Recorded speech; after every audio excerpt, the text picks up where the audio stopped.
Hey guys, Thunderset here bringing you another way to play different dimension demons. So these triple Ds, it's the best from the new box. I know I've been talking it down.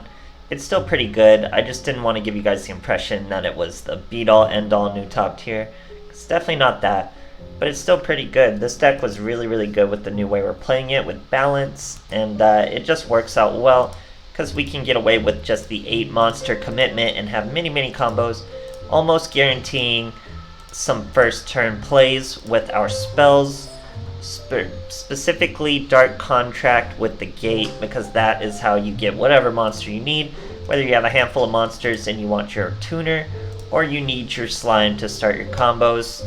It's all about Gate, and you're really getting it consistently with balance, guys, so it works out well. Another reason we're using balance is Dark Contract with the Witch. This is this archetype's equivalent to Overflow and stuff, but it's a little better because it stays face up and you can keep discarding each turn and keep destroying. It's a real key to this archetype's success, so it works well in balance also. And then we just jam in the 3 most degenerate traps we can get our hands on, and that is Fiendish Chain and Floodgate Trap Hole. As for the last spell, I didn't want to run Dark Contract with the Swamp King because it can break you first turn, but this is just also a very useful spell. You can use it to lower your monster's attack at the very worst, but at best it's saving your big boys from dark magical circles or floodgates or what have you that you need protection from.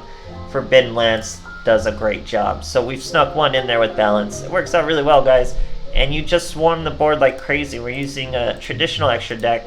I'm still using a King Genghis. You really don't have to. You wouldn't use him first turn. He's kind of tricky, but I still play with him. He's good to fish out your boys when you need them and they've been destroyed, especially if we're only running one of the synchro monsters. So it's really smooth, guys. This deck won like 8 in a row in higher ranks, like in Legend 3, I believe. So it's really, it's competent. It can get Cog. I'll probably Cog it since it's like the newest thing. Probably Cog it this month before the ban list hits. Probably before the ban list hits. We'll see. But till then, hope you guys enjoy the replays, and thanks for watching. Alright, here's a Zane Truesdale. Cyber Dragons did not get touched whatsoever. So I think this is a rank up from Legend 2 to Legend 3.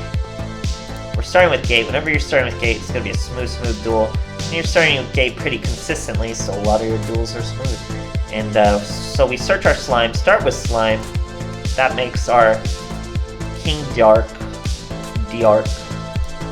play on Dark. We set our Witch Contract instead of doing our Synchro, because we want to keep this Night Howl to make our contract with the Witch live, so we can stop these Cyber Dragons. We'll summon just one boss monster, and then we'll be able to kill it with our contract with the Witch. He will hit our Gate, so we're going to be in top deck mode ourselves, but we should be in a pretty good position. So his play is stopped. He has to set 2 and pass. We top deck a Floodgate. Good protection, but doesn't help us win this duel. So here, we didn't swing. We didn't want to activate Cyber Style. He has to do his own Cyber Style with Cybernetic Fusion support. He summons 2 Proto Dragons and sets a Power of the Guardians on one. Very weird play. Makes me question what that back row was, but I think I had a good idea thinking back to where he summoned that Rampage Dragon so confidently. So here we top deck a Night Howl. Very lucky top deck. Go into our High King Alexander. Swinging to 1 Proto Dragon. His life points are down to 100. He uses Power of the Guardians and a Concentrating Current that was for his Rampage Dragon earlier that we destroyed, but it does not get his Proto Dragon high enough, and he still hits the lethal. Great stuff, guys. Alright, here's the Shizu. Gotta get it in while you can before the ban list hits. No mortal can resist. Oh, it's actually pre-science though, pretty funny. So they can just see the top of their deck. I do believe it's still Dark Magician with a Dark Magical Circle. So here, guys, we start with Gate. Starting with Gate is just the business. Here our opponent's using Dark Magic Veil to start with a Dark Illusion. Very unique play. Here we're going to start with our slime in hand before we even show the Gate, guys. We're trying to bait out that Dark Magical Circle. Now we're going to set 2, use our Gate for a Night Howl. Now we can use the Synchro, or we could save it to keep our Witch live. This time we're going to do the Synchro.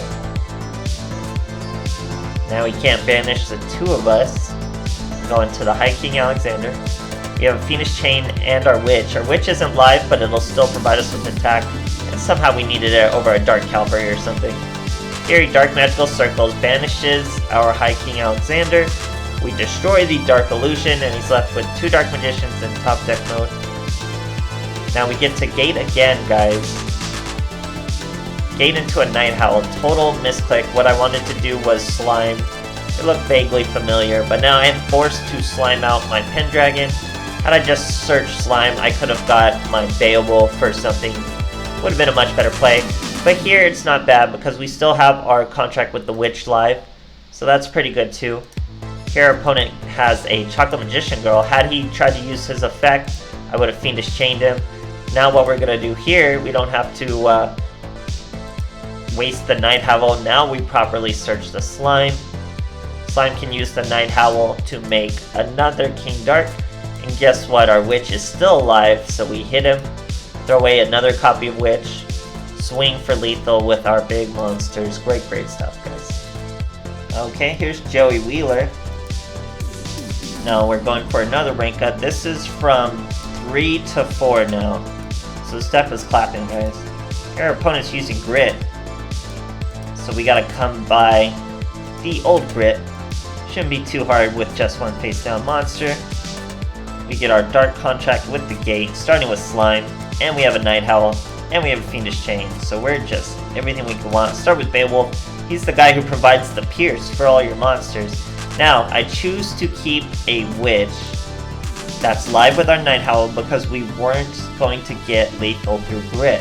So if we're not going to get lethal through Grit, we're not going to overextend, we're going to play safe. And it was wise we did because we're facing a Super Heavy Samurai. Now he's starting with this Flutist. Thankfully does not just, because that could have been a misplay. I could have destroyed it as soon as Flutist came out and probably had the same result. But I was going to let Flutist either start his effect and he just tributes himself and we lose him, or something like this where he equips a Soul Piercer and now I'm able to get rid of both those cards. So we start with a Pendragon, take some damage, but that's okay because now we get to use our gate, search our Night Howl.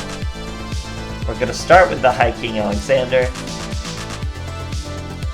and then we can use Slime to summon our Pendragon and swing for lethal 3 different ways. Not bad at all. And opponent scoops. Great stuff, guys. Alright, here we are facing Akiza.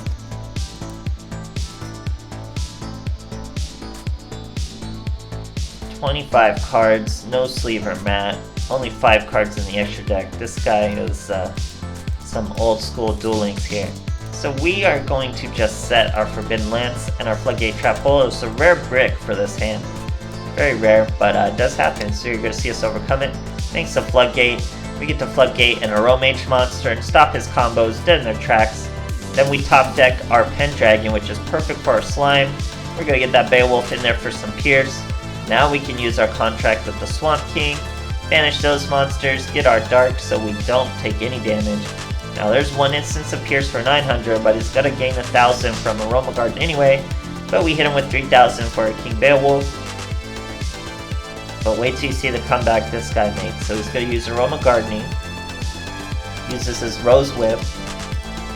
That's his Rosemary Synchro.